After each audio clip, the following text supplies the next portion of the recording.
to find a people in the world who are teaching that now we are in the hour of God's judgment. A people who teach that we're supposed to honor and glorify God by what we eat and what we drink. A people whose passion is to reveal the character of God. A people who are teaching that we need to keep all of God's commandments because we fear Him, because we respect Him, because we stand in awe of Him. And a people who teach that the dead know nothing. But there's another thing that is brought to view in the first angel's message. And that is a call to worship the Creator. The one who made the heavens, the earth, the seas, and the fountains of waters. Now we've studied that to recognize the Creator, God gave us a sign. And that sign of the Creator was the Holy Sabbath. You see, you can't separate worship of the Creator from the Sabbath, because the Sabbath is the sign of worship to the Creator. And so the first angel's message calls us to worship the Creator on the day which He has established, which is the seventh day Sabbath.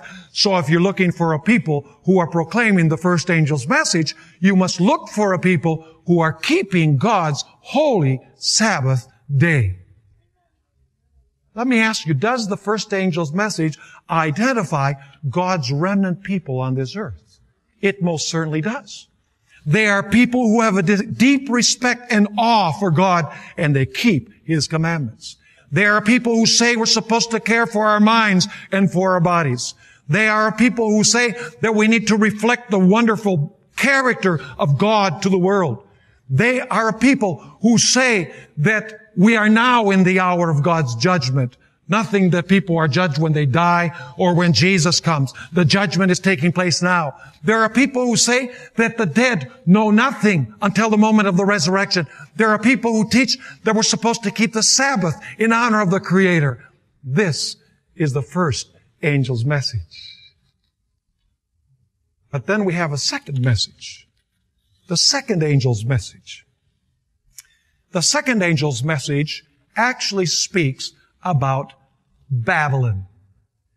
And Babylon is the opposite of the first angel's message.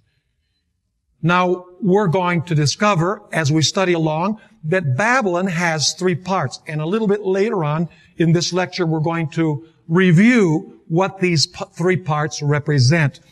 The Bible tells us that Babylon is composed of the dragon, the beast, and the false prophet. Revelation chapter 16 and verse 13. Now, Revelation 17 presents it with different terminology.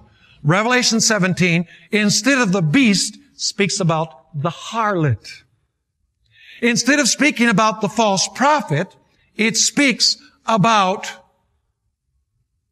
the daughters of the harlot. And instead of speaking about the dragon, it speaks about the kings of the earth with which the harlot fornicates or has illicit relations. And so the dragon, the beast, and the false prophet are spoken of in Revelation 17 as the harlot, her daughters, and the kings of the earth. And the second angel's message tells us that Babylon, this threefold system, is fallen. And it tells us the reason why Babylon fell. It says there in Revelation 14 verse 8 that Babylon is fallen because she has given all nations to drink of the wine of the wrath of her fornication. Her fall is due to the fact that she gave the nations her wine.